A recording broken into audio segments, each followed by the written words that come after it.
உங்களுக்கு சாகா வரம் வேணுமா, செத்து செத்து விளாடணுமா, என்ன பண்ணலாம்? அந்த சீன மன்னர் பேரு ஊ டி. அவருக்கு தோணுது நான் சாகவே கூடாது. உடனே அவர் என்ன பண்ணாருன்னா அமைச்சரவை கூட்டுறாரு. என்ன பண்ணுவீங்களோ தெரியாதுடா அல்லக்கைகளா, நான் சாகக்கூடாது. அப்ப அவங்களாம் சொல்றாங்க, இந்த அல்கமிஸ்டுக ரசவாதிகள் இருக்காங்கல்ல, என்ன பொருள் கையில கிடைச்சாலும் அதை தங்கமா மாத்திரன்னு சொல்லிக்கிட்டு சுத்தினாங்கல்ல, அவங்க தான் இதெல்லாம் பண்ணுவாங்க அப்படின்னு அவர் என்ன பண்றாருன்னா, சரி ரசவாதிகளை வர சொல்லுங்க. சோ ரசவாதிகள் வர்றாங்க. அவங்க கிட்டே அதே தான் சொல்றாரு, என்ன பண்ணுவீங்களோ தெரியாது, இந்த மன்னர் சாகா வரம் பெறணும் அப்படின்னு சொன்னார். அவங்க தேட ஆரம்பிச்சாங்க. இப்போ நான் தான் அந்த ரசவாதி, எனக்கு தோணுது பல்க் அமௌண்ட் கொடுத்துட்டான்டா, ஏதாச்சும் அவனுக்கு ஒரு பாயசத்தை பண்ணி கொடுத்துட்டான்னு சொல்லி அந்த கசாயத்தை கலக்குறான், இந்த செடியை கலக்குறாங்க, என்னென்னமோ கலக்குறாங்க, பொழுதோட கலக்குறாங்க, ஒன்றும் நடக்கல.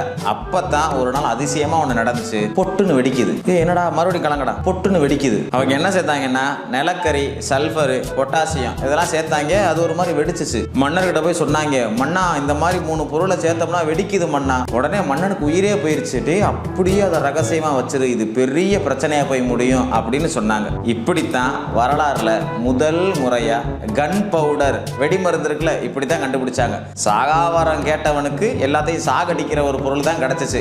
அந்த வெடிமருந்த அவங்க பட்டாசுக்கே கிட்டத்தட்ட ஒரு 1000 வருஷம் கழிச்சு தான் அதை பயன்படுத்தியிருக்காங்க. அதுக்கப்புறம் போர்ல பாத்தீங்கன்னா அடுத்த ஒரு 200 வருஷம் கழிச்சு தான் முதல் முறையா கிட்டத்தட்ட கிபி 900 தான் போர்லயே பயன்படுத்தினாங்க சீனாக்காரங்க. தாங்கிட்ட இவ்வளவு பெரிய ஆயுதம் இருக்கு, ஏன் அவங்க பயன்படுத்தவே இல்லைன்னா அதான் சீனா. சீனாவோட பழக்க வழக்கமே எப்படி இருக்குன்னா தற்காப்பு தான்.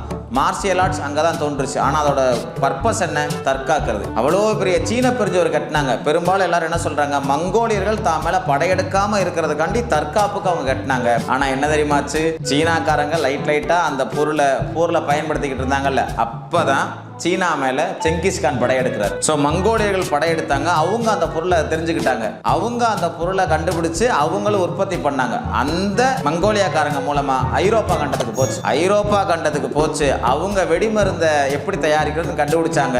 உலகமே நாசமா போச்சு. இன்னைக்கு தேதி வரை வெடிமருந்து, பீரங்கி, கன் பவுடர், என்னென்னவோ ராக்கெட் லான்ச்சர் எல்லாம் வருதுல, அதுக்கெல்லாம் விதை சாகா வரம் ஒருத்தருக்கு ஆசைப்பட்டேன், எல்லாரும் செத்துக்கிட்டு இருக்கான்.